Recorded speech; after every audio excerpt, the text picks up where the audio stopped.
पावन सी चर्चा श्री सुखदेव जी महाराज राजा परीक्षित को भी श्रवण पान कराने के लिए जा रहे हैं। महाराज परीक्षित को श्राप लग गया है कि आज के 7वें दिन तुम्हें ये तक्षक सर्प डस लेगा। जिस तक्षक सर्प के द्वारा तुमने लोमस ऋषि का अपमान किया है, हमारे पिता का अपमान किया है, इत लंघित मर्यादा तक्षकः सप्तमे हनि। हे राजन, तुमने मर्यादाओं का उल्लंघन किया है, इसलिए तुम्हें इस तक्षक सर्प के द्वारा आज के 7वें दिन मरना पड़ेगा अपने मृत्यु के भय से। और देखिए, भगवान से प्रेम व्यक्ति को 2 परिस्थितियों में होता है। या तो प्रभु से कोई आवश्यकता होगी तब भगवान से प्रेम होता है, और या तो जब व्यक्ति को मृत्यु का भय सताता है तब वो भगवान की शरण में जाता है।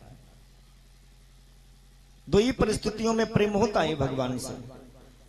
किसी ने कहा भी कि दुख में सुमिरन सब करें, सुख में करे न कोई, जो सुख में सुमिरन करे तो दुख काहे को। व्यक्ति 2 परिस्थितियों में भगवान की शरण में जाता है। बोले जब उसे कोई आवश्यकता होती, पुत्र नहीं हो रहा हो, भोले बाबा के मंदिर में जाएंगे, हे भोलेनाथ ऐसी कृपा कर दो कि हमारे भी घर में पुत्र हो जाए। लड़के का विवाह नहीं हो रहा है, हे भोले बाबा ऐसी कृपा कर दो मेरे भी बेटवा का विवाह हो जाए। नौकरी नहीं लग रही, हे जगदम्बा मैया, हे दुर्गा मैया, हे काली मैया ऐसी कृपा कर दो मेरे लड़के की नौकरी लग जाए। आवश्यकता पड़ती है तब परमात्मा की शरण में जाता है। और बोले दूसरी बात, जब मृत्यु का भय सताता है तो भगवान की शरण में जाता है। आज महाराज परीक्षित को मृत्यु का भय लगा कि आज के 7वें दिन मेरी मृत्यु हो जाएगी, तो क्यों न मुझे भगवान की शरण जाना चाहिए। और समय कितना बचा है? तक्षकः सप्तमे हनि। आज के 7वें दिन में तुम्हारी मृत्यु हो जाएगी। अच्छा, विशेष बात, क्या केवल परीक्षित जी को ही श्राप है कि आज के 7वें दिन तुम्हारी मृत्यु हो जाएगी? हमारी और आपकी भी मृत्यु कितने दिन में होती है? हाँ, कितने दिन में हम लोग मरते हैं? बोले 7 दिन में ही मरते हैं। कैसे?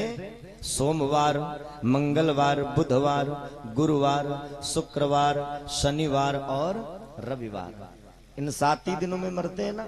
मान लो कि कहीं सोमवार को मर गए, कोई मंगलवार को मर गया, कोई बुधवार को। हाँ, इन्हीं 7 दिनों में ही मरना है। और जन्म कितने दिनों में लेता है व्यक्ति? बोले इन 7 दिनों में जन्म भी लेता है। परंतु हमारा और आपका ये सुनिश्चित नहीं है कि आज के किस दिन मृत्यु हो जाए। परीक्षित जी का सुनिश्चित है कि आज के 7वें दिन आपकी मृत्यु हो जाएगी। महाराज परीक्षित घर परिवार छोड़ करके, राजपाट त्याग करके अपने पुत्र को राज सिंहासन पर बिठाया और अपने पत्नी को लेकर के मैया गंगा के किनारे बैठ गए। और बैठ करके बस यही सोचते हैं कि कोई ऐसा मुझे साधु पुरुष मिल जाए जिससे मैं ये पूछ लूं, भगवान मरने वाले व्यक्ति को क्या करना चाहिए, मरने वाले व्यक्ति का क्या कर्तव्य होता है। म्रियमाणस्य किम कर्तव्यम।